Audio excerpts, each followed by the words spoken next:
Blessings, everyone, for Through the Bible with Pastor Haynes for October the 9th. Our reading today is Matthew chapters 23 and 24. Matthew 23. When Jesus spoke to the crowds and to his, then Jesus spoke to the crowds and to his disciples, saying, the scribes and the Pharisees have seated themselves in the chair of Moses.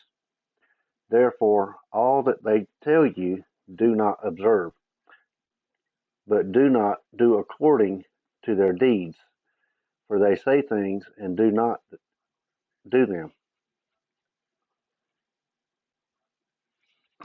They tie up heavy burdens and lay them on men's shoulders, but then they themselves are unwilling to move them with so much as a finger. But they do all their deeds to be noticed by men, for they broaden the phylacteries and lengthens the tassels of their garments. They loved the place of honor at banquets and the chief seats in the synagogues, and respectful greetings in the marketplaces, and being called rabbi by men. But do not be called rabbi, for one is your teacher, and you are all brothers. Do not call anyone on earth your father, for one is your Father, he who is in heaven. Do not be called leaders, for one is your leader, that is Christ. But the greatest among you shall be your servant. Whoever exalts himself shall be humbled, and whoever humbles himself shall be exalted. But woe to you, scribes and Pharisees, hypocrites, because you shut off the kingdom of heaven from people, for you do not enter in yourselves, nor do you allow those who are entering to go in. Woe to you, scribes and Pharisees, hypocrites, because you devour widows' houses, and for a pretense you make long prayers. Therefore you will receive greater condemnation. Woe to you, scribes and Pharisees, hypocrites, because you travel around on sea and land to make one proselyte, and then he becomes one. You make him twice as much a son of hell as yourselves.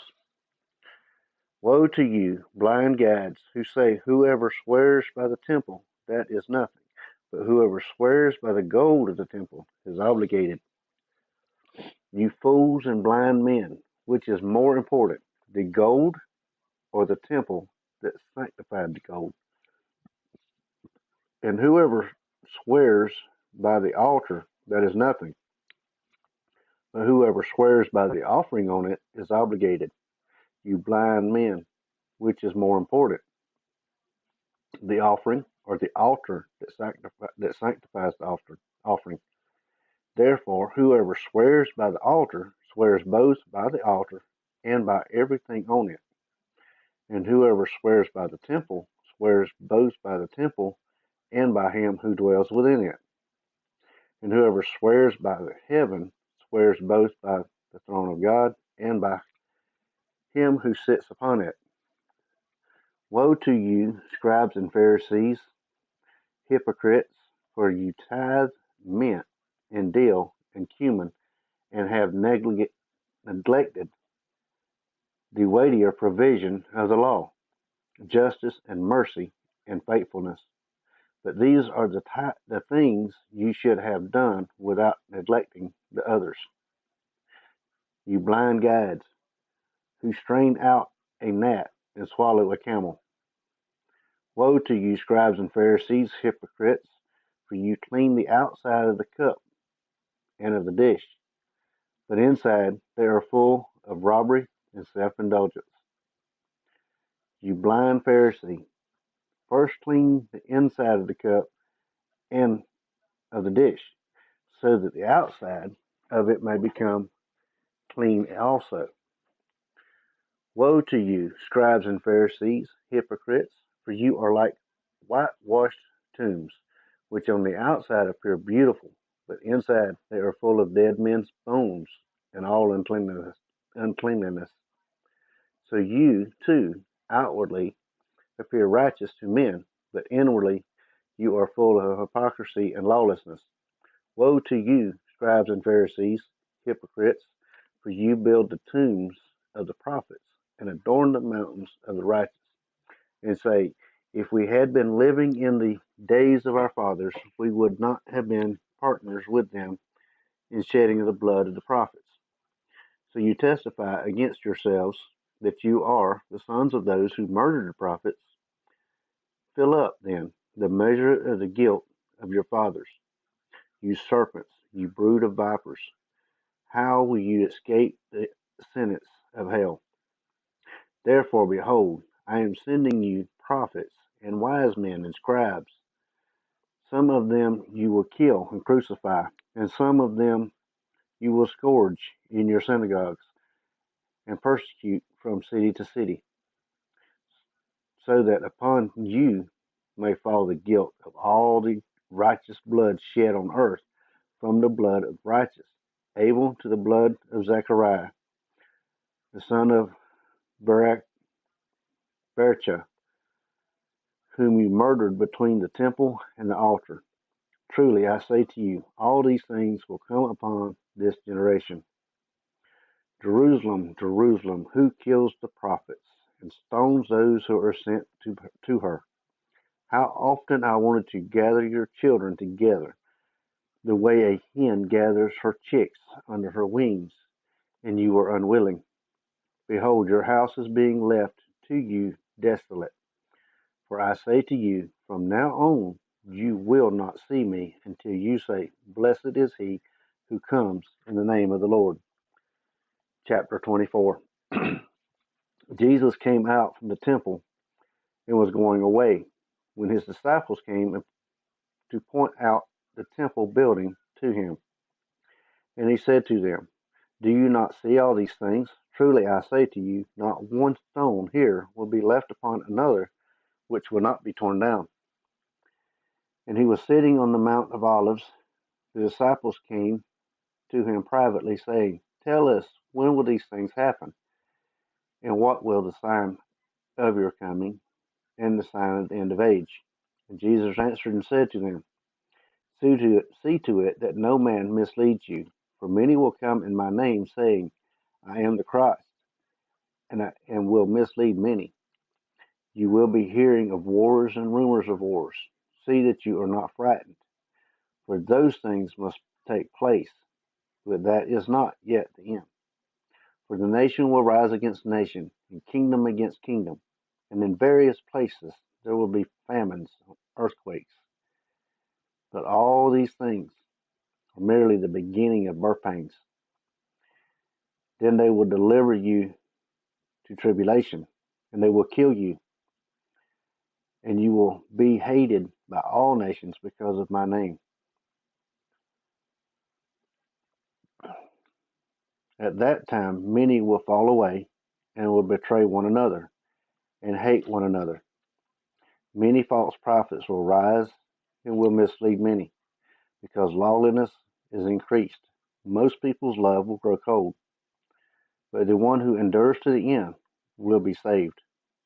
The gospel of the kingdom shall be preached in the whole world as a testimony to all the nations, and then the end will come.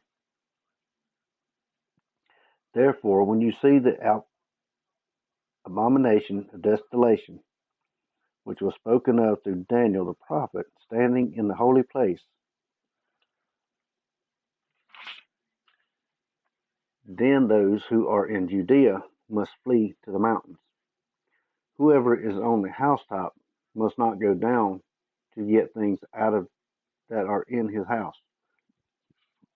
Whoever is in the field must not turn back to get his cloak. But woe to those who are pregnant, and to those who are nursing babes in those days. But pray that your flight will not be in the winter or on a Sabbath, for then there will be great tribulation, such as not occurred since the beginning of the world until now, nor ever will. Unless those days had been cut short, no life would have been saved. For the sake of the elect, those days will be cut short. Then, if anyone says to you, Behold, here is the Christ, or there he is, do not believe him.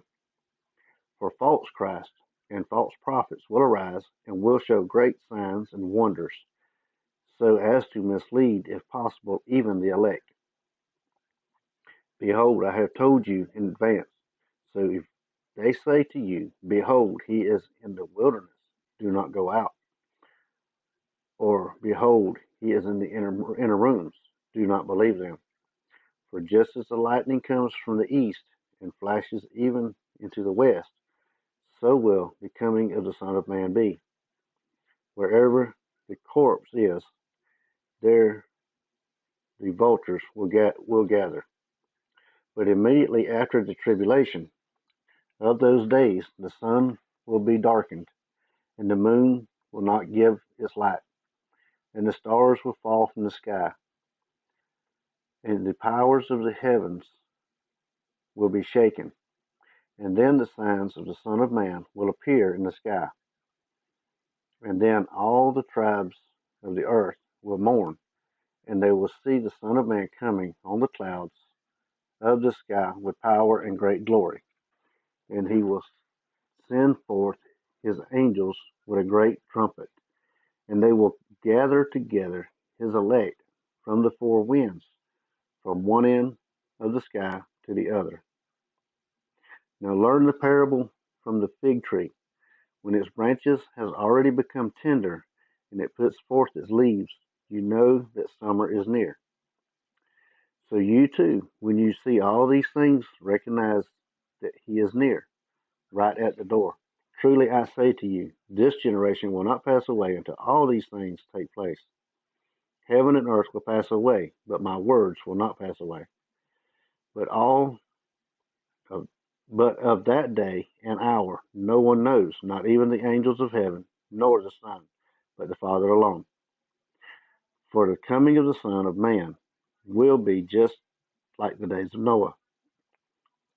For as in those days before the flood, they were eating, drinking, and marrying, and given in marriage, until the day that Noah entered the ark. And they did not understand until the flood came and took them away. So will the coming of the Son of Man be. Then there will be two men in the field, one will be taken and one will be left. Two women will be grinding at the mill, one will be taken and one will be left. Therefore, be on alert, for you do not know which day your Lord is coming. But be sure of this, that if the head of the house had known at what time the night the thief was coming, he would have been on the alert and would not have allowed his house to be broken into. For this reason, you also must be ready, for the Son of Man is coming at an hour when you do not think he will. Who then is the faithful and sensible slave from his master, put in charge of the household to give them their food at the proper time? Blessed is that slave whom his master finds so doing when he comes. Truly I say to you that he will put him in charge of all his possessions. But if that evil slave says in his heart, My master is not coming for a long time, and begins to beat his fellow slaves and eat and drink with drunkards, the master of that slave will come on a day when he is not expecting him, and at an hour which he does not know. And he will cut him in pieces and assign him a place with the hypocrites. In that place there will be weeping and gnashing of teeth. Thank you for joining me today for our October the 9th Bible reading. Stay blessed, my friends and family. I look forward to seeing everyone tomorrow.